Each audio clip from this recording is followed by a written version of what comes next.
My name doesn't matter as much as the journey I am about to tell you, but for the sake of this story, I'll tell you who I am.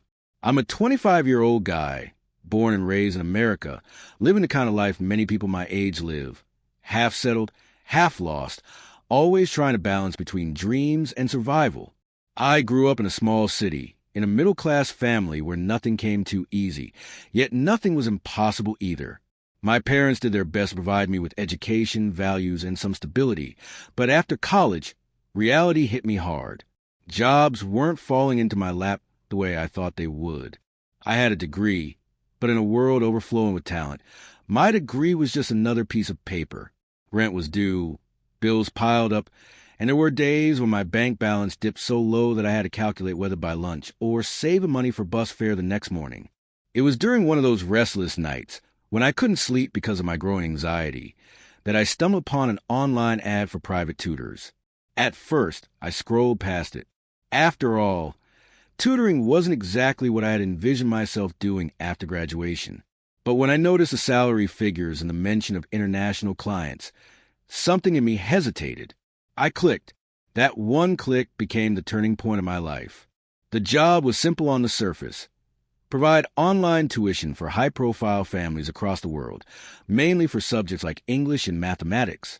The platform acted as a bridge between families who wanted quality tutors and people like me who were desperate enough to give it a try. I applied with little expectation, uploaded my credentials, and went to bed. A week later, I received an email.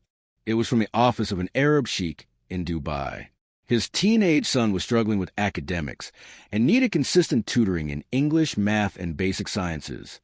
The message was formal, short, and carried an undertone of seriousness. They were willing to pay more than I had ever earned before. At first, I couldn't believe it. I reread the email 3 times, checked the sender address, and even Googled the Sheikh's name to confirm he was real. And he was very real, a man of immense wealth, respect, and influence in Dubai.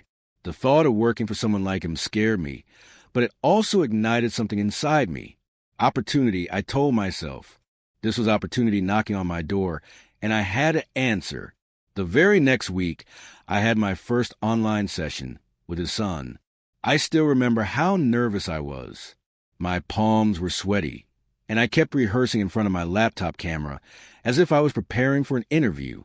When the call connected, I saw a boy of about 16, polite but shy, sitting in a lavishly decorated room. His English was broken, and his concentration was fragile. The Sheikh himself wasn't on the call, but I could feel his invisible presence hovering in the background. Over the next few weeks, my schedule became consistent. Every evening, I log in and spend an hour or 2 teaching his son. It wasn't always easy. Sometimes the boy was restless. Sometimes he didn't want to study at all. But slowly, I learned how to connect with him. I used humor, stories, and real-life examples to make learning less boring. His grades began to improve, and I started to feel a sense of purpose again. Occasionally, I would hear the Sheikh's voice in the background, sharp and commanding. He was strict with his son, making sure he attended every class on time. But there was something else in his tone, too. Respect for me, the tutor he had never met in person. He never interrupted my lessons, but after each session, he would ask his son how it went. Through those indirect conversations, I began forming an impression of him. Disciplined, serious, and perhaps intimidating. Yet, despite his stern nature, I couldn't ignore the subtle gestures of respect he showed. He always made sure my payments were on time. His staff sent me polite messages of appreciation whenever his son showed progress. There was no arrogance in the way he communicated with me. Only formality and expectation. In America, I was just another young man trying to make ends meet. But to them, I was someone important, someone who could shape the future of a young boy. That realization gave me confidence I hadn't felt in years. Looking back now, I realize that those early days of online teaching were the quiet foundation of something bigger. At the time, I thought I was just doing my job. I had no idea that through a computer screen, across thousands of miles, the course of my life was slowly being rewritten. The boy's grades improved steadily. He began smiling more during lessons, cracking small jokes, even sharing bits of his life in Dubai. That made me proud, not just as a tutor, but as someone who could make a difference. And in the background, always watching but never intruding, was his father, the Sheikh.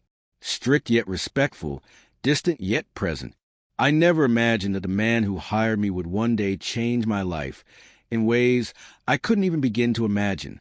At that moment, though, all I cared about was that I finally had a steady income, a sense of dignity, and a spark of hope that maybe, just maybe, life was about to take me somewhere unexpected.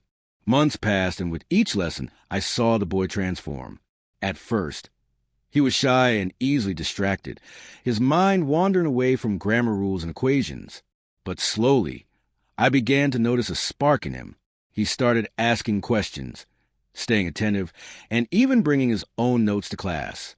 His English improved, his confidence grew, and when test season came around, he didn't just scrape by. He passed with marks higher than anyone had expected. The day he shared his results with me, he had a wide grin on his face, one I hadn't seen before. "Sir, I passed," he said, holding up the paper to the camera, as if I could touch it through the screen. His voice was bubbling with excitement. I couldn't help but smile back. "I knew you could do it," I told him, my chest swelling with pride. In that moment, I felt like more than a tutor. I felt like a guide who had managed to pull someone out of the fog of self-doubt and into the light of achievement. Later that evening, I received an email. This one wasn't from the boy or a staff member. It was directly from the Sheikh himself. The message was brief, but every word carried weight. "I appreciate the dedication you have shown. My son's success is partly your success. You have done well. I would like to meet you in person. Come to Dubai as my guest." I must have read the email 10 times, each word echoing in my mind. I sat back in my chair, stunned. Me? Going to Dubai? Meeting the Sheikh in person? It felt unreal. Here I was, a 25-year-old guy who'd been worried about rent just months ago, now invited by a man of wealth and power to his home in one of the most glamorous cities in the world. Excitement coursed through me, but so did nervousness. What if I disappointed him in person? What if I didn't live up to the respect he had shown me from afar? What if I wasn't ready for a world so different from mine? For days, those thoughts spun around in my head like a restless storm. But beneath it all, one feeling drowned out the others: curiosity. I wanted to see Dubai. I wanted to see the palace where his son had been sitting during our lessons. I wanted to meet the Sheikh whose voice had been nothing more than a shadow in the background. And so I said yes. The weeks leading up to the trip felt like a blur. I went shopping for clothes that felt a little more presentable, a little more sophisticated than my usual worn-out jeans and T-shirts. I read up on Dubai's culture, etiquette, and traditions, wanted to show respect when I arrived. My family was astonished when I told them. "A Sheikh invited you?" My mother asked, wide-eyed, as if she couldn't quite believe it either. The night before my flight, I couldn't sleep. I lay in bed staring at the ceiling, my suitcase packed and sitting by the door. My heart raced with a mixture of fear and excitement. This wasn't just a trip. It was a turning point. Somewhere inside me, I knew life wouldn't be the same after this. When the morning came, I took a deep breath and boarded the plane. As the engines roared and the aircraft lifted into the sky, I pressed my forehead to the window and watched my familiar world shrink below me. America was fading into the distance, and ahead of me lay Dubai, the unknown, the extraordinary, the beginning of something I couldn't yet name. I didn't know what awaited me on the other side. All I knew was that I had been given an opportunity most people could only dream of, and I wasn't going to waste it. In my mind, I replayed the boy's smiling face, his proud voice saying, "Sir, I passed." That victory was the bridge that connected my ordinary life to this extraordinary invitation. As the plane sliced through the clouds, I closed my eyes and whispered to myself, "This is it. This is where everything changes." The flight was long, but I hardly noticed the hours slipping by. My mind was too busy racing ahead, imagining what Dubai would look like, what the Sheikh would say, how I would carry myself in a world so different from mine. When the pilot finally announced our descent, I pressed my face to the window like an eager child. Below, Dubai glittered like a mirage brought to life. Even from the sky, it didn't look real. Towers stretched into the clouds, their glass reflecting the golden desert sun. The city seemed to rise out of the sand, as if daring the desert itself to challenge its existence. I had seen pictures before, but nothing could prepare me for the sheer scale of it. Wide highways cut through the city like polished ribbons, palm trees lined the streets, and beyond the modern skyline, the endless dunes reminded me that this was still the heart of Arabia. Stepping off the plane, I was hit by a wave of heat unlike anything I'd ever felt back in America. It wrapped around me, thick and heavy, but there was something exhilarating about it. This was no ordinary summer's warmth. It was the heat of a desert kingdom. Inside the airport, everything gleamed. Marble floors reflected soft golden lights, and even the air smelled faintly of oud, a scent I would soon come to associate with Dubai itself. Waiting for me just past customs was a man in a crisp white kandura holding a sign with my name. He greeted me with a respectful nod, speaking in perfect English.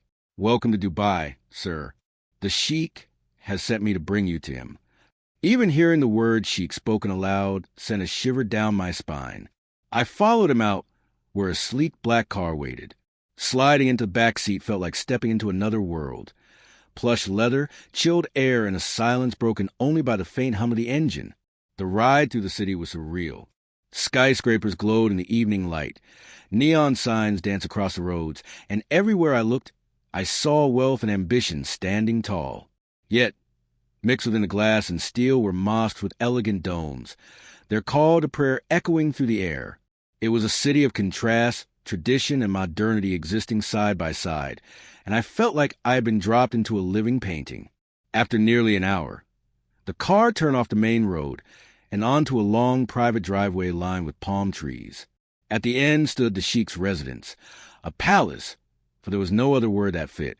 The gates opened slowly, revealing sprawling gardens, fountains, and a home that looked like it had been plucked out of a dream. Its walls were white stone, its arches graceful, and golden lights illuminated it against the desert night like a beacon. I could feel my heart hammering in my chest as the car rolled to a stop. The driver opened my door, and before I could take it all in, a small group of staff approached, bowing slightly and greeting me warmly. And then, there he was, the Sheikh himself. I had only heard his voice in the background of online lessons, but standing in front of me now was a man who carried presence like a cloak. Tall, dressed in a flowing white kandura, with sharp features softened by kind eyes, he walked toward me with a confidence that made everyone else seem to pause. "Welcome," he said, his voice deep but gentle. "You must be tired from your journey."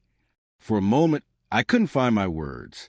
I had expected someone intimidating, distant, perhaps even unapproachable, but the man in front of me extended his hand with warmth, his gaze steady, and in that instant, I felt something I hadn't expected, comfort. "Thank you, Sheikh," I managed to say, shaking his hand. "It's an honor to be here." He smiled faintly, a smile that carried both authority and sincerity. "You are not just a guest," he said. "You are a teacher who helped my son succeed. That makes you part of this house." Those words sank into me deeper than I could have imagined. Part of this house. I was just a tutor from America, yet here I was being welcomed like family. The next few hours felt like a dream.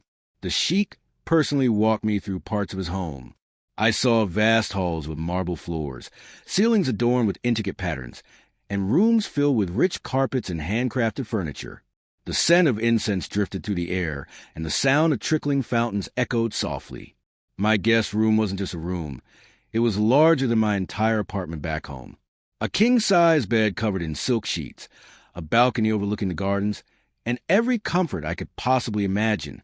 Later, we shared a meal together. The dining table was long, covered with dishes I had never seen before. Lamb cooked to perfection, rice fragrant with spices, fresh dates, and golden pastries that melted in my mouth. Yet, despite the grand setting, the Sheikh made sure I never felt out of place. He spoke to me directly, asked about my family, my life in America, even my struggles. There was no arrogance in his tone, only genuine interest. I realized then that he wasn't just a man of wealth and power. He was a man who knew how to make others feel valued. As the night drew to a close, and I finally retired to my room, I sat on the balcony staring at the starlit sky. My heart was overwhelmed, grateful for the journey, humbled by the welcome, and curious about what this new chapter in Dubai would bring. I had come here as a tutor, but in my bones, I knew I was stepping into something much bigger. The first few days in Dubai felt like stepping into a storybook. Everything around me shimmered with beauty. The palace, the city, even the desert skies at night. But what I hadn't expected was how much time I would spend with the Sheikh himself. In my mind, I had assumed he was too busy for me. A man of his stature. Surely he had business meetings, state affairs, and countless responsibilities. Yet, somehow he made time. Almost every meal, he asked me to join him. Morning breakfast in the courtyard, where birds flutter among the palm trees. Long lunches filled with laughter as his son proudly shared stories. And dinners under the stars, where the air smelled of jasmine and warm bread. At first, I wasn't sure how to act. I kept reminding myself, you're his guest, but also his employee. But the Sheikh blurred those lines in ways I couldn't ignore. He spoke to me not like a servant or even just a teacher, but as though I belonged. We began walking through the gardens after meals. He showed me the roses he had imported from distant countries. The fountains, he said, were designed by artisans his ancestors had trusted. He carried history in his voice, telling me stories of the land, of how Dubai had risen from desert sands into the empire it was today. And then, when the history lessons ended, he asked about me. "Do you miss home?" he asked once as we walked near the reflecting pool. I hesitated, watching our faces ripple across the water. Sometimes, but lately I feel like I found something here I didn't even know I was missing. His eyes lingered on me, as though searching for meaning in my words. He said nothing, but his silence felt heavier than words. It wasn't only his time he offered, it was his generosity. He insisted I let him take me places. He showed me the city, driving me through its glimmering streets at night, pointing out towers that seemed to touch the sky.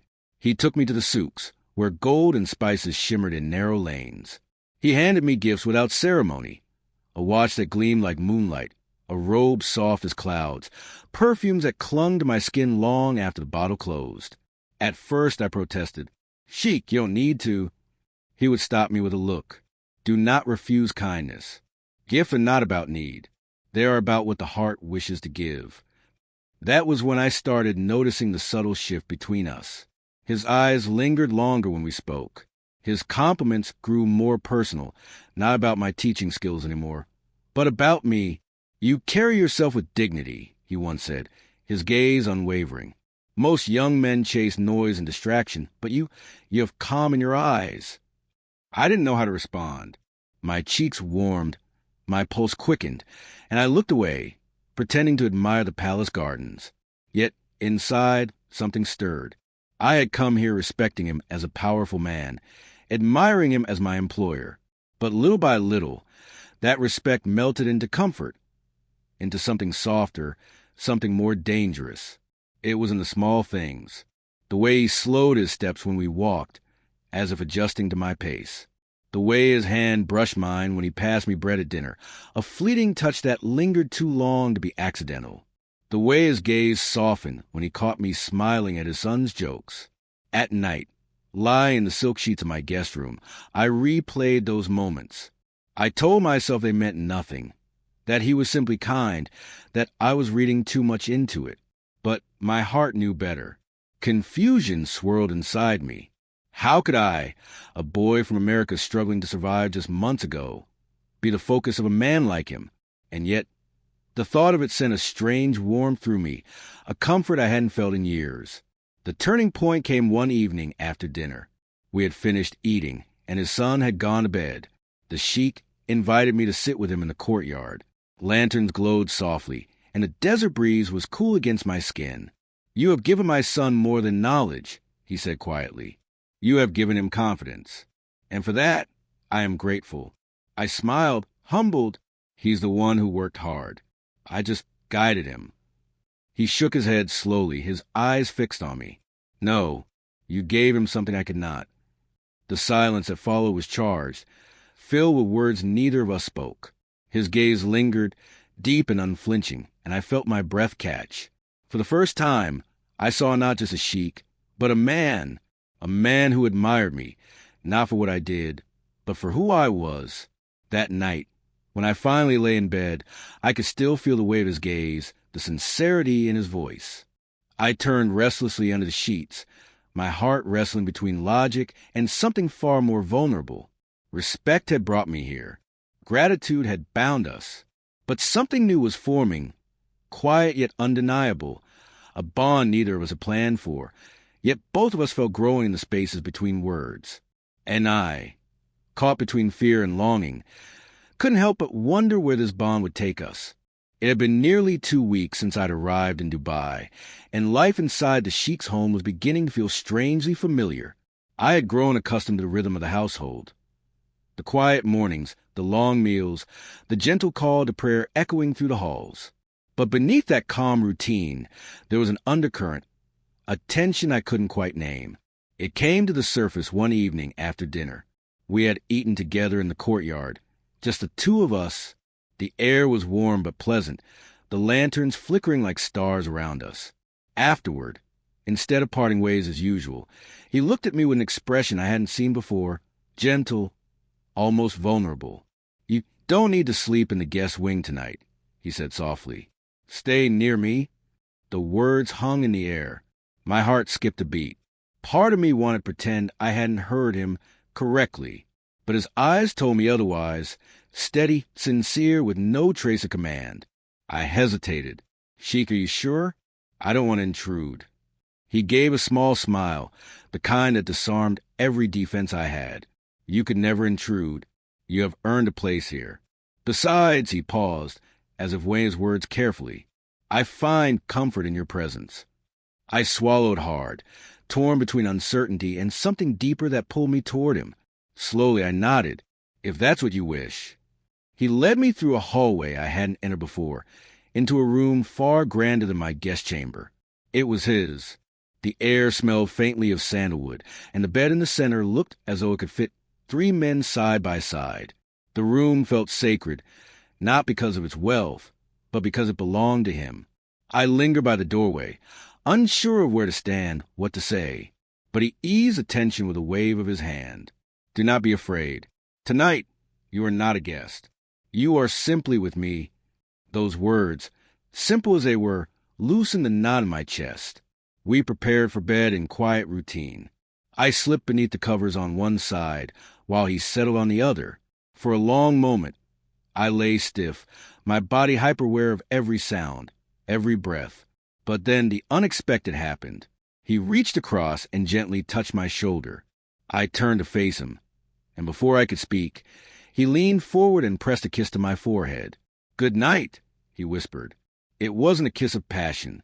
It wasn't hurried or demanding. It was slow, deliberate, filled with a tenderness I hadn't known I needed. My chest tightened, and before I knew it, I was blinking back tears I didn't even understand. I whispered back, "Good night," though my voice cracked slightly. As I tried to steady myself, I felt the sheets shift. He moved closer, his presence warm beside me. Without a word, his hands found my legs, and he began to gently massage them, slow, careful, almost reverent. At first, I tensed, not knowing how to react. But the pressure of his fingers worked its way into the tired muscles of my calves, and the tension slowly melted away. It was not an act of dominance. It was care, the kind of care that speaks louder than 1,000 words. No one had ever touched me like that before. Not out of desire, not out of obligation, just out of a pure wish to bring me comfort. I closed my eyes, surrendering to the sensation. Confusion swirled in my head. Was this right? Was this wrong? What did it mean? But underneath all the questions was something undeniable. I felt safe. Safe in his presence. Safe in his touch. Safe in the quiet rhythm of his breathing beside me. The warmth spread deeper, not just into my body, but into my heart. I had come here as a stranger, yet in that moment, I felt as though I belonged. When he finally stopped and rested beside me, silence settled over us. But it wasn't empty silence. It was full, alive, like the hush of the desert under the moon. I turned my head slightly and caught his gaze. He was watching me, his eyes softer than I had ever seen them. Neither of us spoke. We didn't need to. The unspoken said enough. Eventually, Sleep pulled me under, but not before one last thought echoed in my mind. I had come to Dubai as a tutor, a guest, perhaps even an outsider. But lying there beside him, kissed goodnight, cared for in a way I never expected, I felt something shift inside me. Respect was turning into trust, trust into comfort, and comfort into something dangerously close to love. Days in Dubai began to slip past me like pages in a book, each one gilded with comfort and quiet wonder. Mornings were often filled with ease, breakfast laid out with fruits I had never seen before, bread still warm from the oven, tea poured with care. Afternoons carried their own rhythm. Sometimes lessons with the sun, sometimes drives through the wide avenues of the city, sometimes walks within the palace gardens where fountains whispered softly in the heat. But it was the nights that lingered most in my memory. Every evening, after the palace hushed and the servants disappeared into their quarters, I found myself drawn once more to his side. What had begun as a single request, to stay with him instead of the guest room, had quietly turned into a routine. The guest chamber remained untouched now, as if it belonged to someone else entirely. My nights were his, and his were mine. At first, I had thought it strange. But as the days folded into weeks, the strangeness gave way to something else. Comfort. We would share stories before bed, sometimes as of travels across the world, sometimes mine of childhood days back home. He listened with a patience that humbled me, as though every word I spoke mattered more than it should. And when silence fell, it was never empty. I came to love that silence, heavy with trust and the unspoken bond between us. Yet deep within me, a storm brewed. I could not deny the warmth of his presence, the safety I felt each night when his hand rested gently on my shoulder or when he kissed my forehead before sleep. These were not gestures of mere hospitality. They carried weight, affection, meaning. But what meaning? Friendship? Something deeper? My heart wrestled with the question. Part of me wanted to label it, wanted to call it closeness or admiration or even love. But another part of me feared what such labels might bring. I was a guest, a teacher, a young man far from home. He was a sheikh, a man of stature, a father. Could I really allow myself to step across that invisible boundary? And yet, night after night, I allowed it. I wanted it. What soothed my fears was his restraint. He never pressed beyond what I could accept. He never forced closeness, never demanded more than I could give. His touches were always gentle, never rushed. His presence was protective, not consuming. In his restraint, I found respect, and in that respect, I found safety. The truth dawned slowly. I wanted his nearness. I craved it.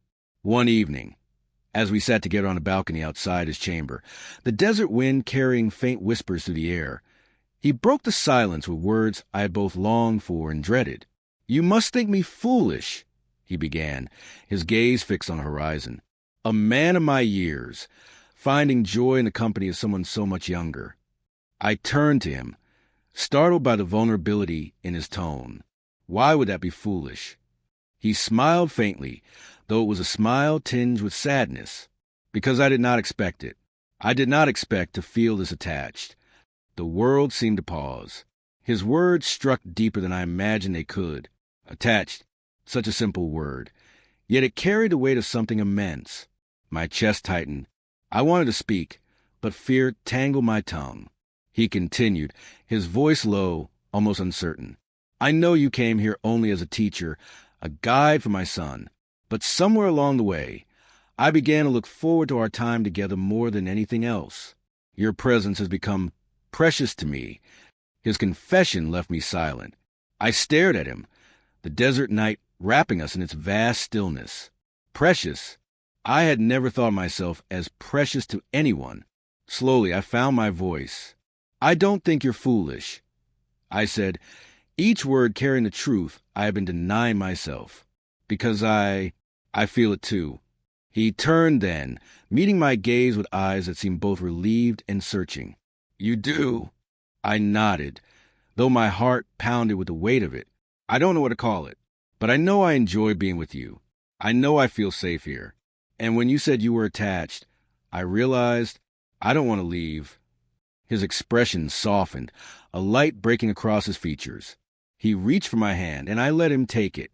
His grip was steady, warm, grounding me.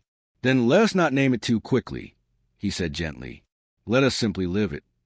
And in that moment, something inside me shifted. The conflict between friendship and something deeper no longer seemed like a battle I had to fight. I didn't need to define it. Not yet. All I needed was to allow my heart to soften, to accept the care, the affection, the bond that had grown between us. That night, as I lay beside him, I realized something I could no longer ignore. Days had become a blur of beauty, but nights had become my anchor. And within those nights, within his quiet affection and my own awakening feelings, something unspoken yet undeniable had begun. Not just friendship, not just respect, something far more tender, something dangerously close to love. For weeks, I lived as though time itself had bent to grant me peace. The palace became more than a place. It became a world, sheltered and serene. But even in the heart of luxury, a quiet question followed me everywhere. What comes after this? America lingered at the back of my mind like a shadow I could not shake. My family, my friends, the life I had left behind, all of it seemed impossibly far, yet still tugging at me. Was I meant to return? Was this closeness, this bond with him, only a passing season of my life? At night, lying beside him, I often found myself staring at the ceiling, trapped between the calm of his presence and the weight of the outside world. I imagined what people would say if they knew. The judgment, the whispers, the cruel curiosity of society quick to condemn what it did not understand. One evening, as the silence stretched heavy between us, I could no longer hold it in. My voice was quiet, almost trembling. What will happen when the world finds out? When people talk? He turned toward me, his expression calm but certain, as though he had already lived through the fears I carried. His hand found mine, fingers steadying the storm inside me. "Let them talk," he said simply. "The world has always spoken, hasn't it? About power, about wealth, about love. But I have learned that the world does not sleep in your bed at night. The world does not hold your hand when you are lost. It does not warm your heart. I do, and that is enough for me." His words fell like balm upon my restless heart. Simple, yet unshakable. He did not care for the eyes of others, nor for the weight of their judgment. He cared for me, only me. I felt my throat tighten, emotion clawing up through the doubt. For so long, I had measured my life against expectations, against what was proper, what was safe. But lying there, listening to his heartbeat, I realized I had already chosen. The thought of leaving him filled me with a grief, so sharp it felt like loss before it even happened. I turned to him then, no longer hiding, no longer afraid of my truth. "I don't want to go back," I whispered. "Not yet, not without you." His eyes softened, and in them I saw both relief and something greater, acceptance. He drew me closer, his embrace firm, certain, as though sealing a vow. "Then stay," he murmured against my hair. "Stay, and let the world be the one to tremble, not us." And just like that, the question that had haunted me dissolved. I no longer measure my choices by distance or judgment, but by the quiet, undeniable pull of my own heart. I would stay. With him, days turned into weeks, and weeks quietly folded into months. What began as a professional duty had bloomed into something I could never have imagined. With him, time no longer felt like something to measure. It was simply something to live. Our bond was no longer uncertain, no longer caught in hesitation. It had transformed into a quiet, steady rhythm of trust and affection. We shared our days in laughter and long conversations, our nights in calm closeness. He showed me his city not just through its shimmering towers and desert landscapes, but through his stories, his memories, his dreams. In return, I shared pieces of myself I had never entrusted to anyone. I realized then that what he offered me was not just care, not just luxury, but something far greater, a sense of belonging. For years, I had searched for stability, for a place where I could finally feel a home. And here, in the warmth of his presence, I had found it. Not in walls or riches, but in him. There were moments when we would sit in silence on his balcony, watching the sun sink behind the dunes, and I felt an extraordinary peace. A kind of peace that made me understand what love truly meant. It was not grand declarations or flawless perfection. It was the way he reached for my hand without words, the way he listened when my thoughts tangled, the way he reminded me that I was enough just as I was. We began to dream together. He spoke of journeys we might take, places we might see beyond the city's glitter. I spoke of teaching, of still want to guide others, but now with him by my side. In those conversations, I saw not only a future, but the courage to embrace it. Looking back, it still amazed me. I had flown to Dubai with nothing more than a suitcase, a contract, and cautious curiosity. I came to teach, to earn, to build a life that felt more secure. What I found instead was love, unexpected, unplanned, yet undeniably real. Perhaps the world would not understand. Perhaps judgment would always exist somewhere beyond the palace walls. But within them, we had built something that belonged to us alone, a bond untouchable by distance, by fear, by boundaries. I was no longer just the 25-year-old tutor from America. I was his companion, his confidant, his love. And he was mine. As I lay beside him that final night of doubt, listening to the steady rhythm of his breathing, I knew with certainty that I had not just traveled across oceans. I had crossed into a new life. I went to Dubai for work. But what I found was a home, a heart, and a love that asked for nothing but truth in return. And that, I knew, was the happiest ending I could ever hope for.